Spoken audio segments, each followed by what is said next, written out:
Hey, it's Chris from Drift here to announce that trout fishing is back on. We love September. It offers so much opportunity, and one of the great things about it is that trout is back on the menu. Temperatures have come down on most rivers. Things are good to go, even with the warmer temperatures in the books for this coming weekend. We think there's still going to be lots of opportunity for morning fishes, and then past that all day long on most rivers for the rest of the month. Trout fishing in September, it's pretty cool. We like it a lot. We've discussed some of the reasons.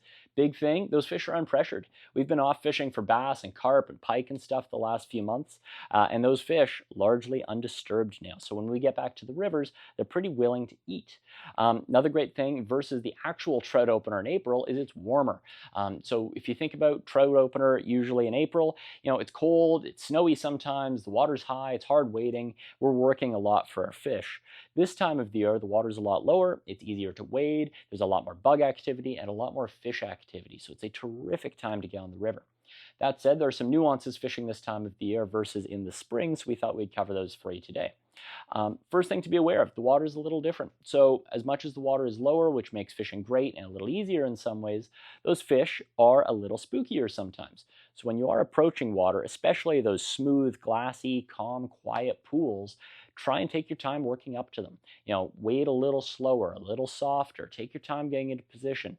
That will yield huge benefits. The other thing to think about is that those fish, because it is warmer and their metabolism is functioning more fully, they're able to sit in almost any kind of water type, slow, fast, whatever. They're comfortable everywhere. And so if you think about those slower moving pools, they're very glassy and very easy to see into for birds as well. And so those fish don't always actually feel super comfortable sitting in those same pools that you might have found them in the spring. Instead, you may find that some of your best success comes in the faster water. So we're talking heads of pools, riffles, pocket water, even full-blown rapids. Anything deeper than maybe ankle deep is capable of holding a pretty good sized fish. So really explore all of the river and just be mindful of how you wade. That would be the first thing. On top of that, fly type is very important this time of year as well. So, to go in with really bright, loud flies sometimes does more harm than good. So if you want to fish something like a streamer, a lot of the time you'll find that your smaller sort of streamers work really well this time of year. If you want to fish the big stuff, your gallop style flies, your big articulated stuff, those have a time and a place too, and they will work. They'll work in really fast water where fish are just making a split-second decision, and they'll work in low light hours or if we get a little bit of rain. But if you're fishing, midday, high sun, break out the small stuff, little hair wings, little zonkers, that kind of thing can do really, really well this time of year. And then similar for nymphs. Nymphs this time of year, they tend to be smaller and they tend to be lighter in color than in the spring. So that makes something like a small hare's ear or a small perdigon work really, really nicely. For bead colors, gold or copper or even black are great options as opposed to maybe a more flashy silver, just they're a little more toned down, same reasoning there. And then dry flies. Dry flies are a terrific way to go this time of year because there are lots of bugs, those fish are active, it's a fun way to fish, and it's a not very intrusive way to fish. They aren't loud, they aren't going to spook a lot of fish fishing a dry fly.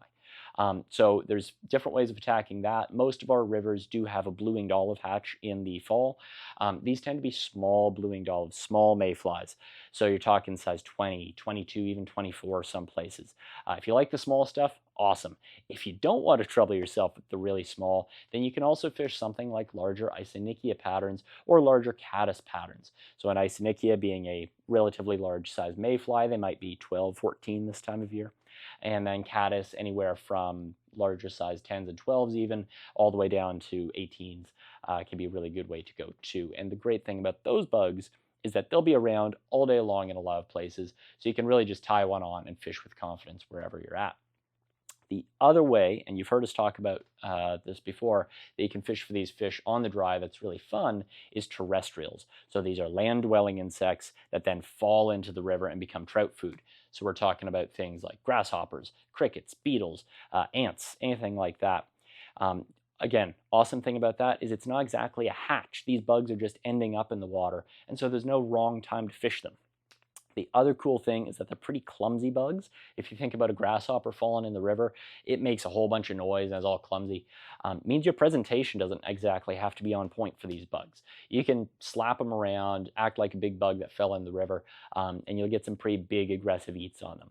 Other plus is that you can fish the good old hopper dropper in places where you're allowed to as well, so that's pretty fun. As always, if you have any questions on how to attack those fish, get in touch with us. We'll be happy to help you out. Good luck out there.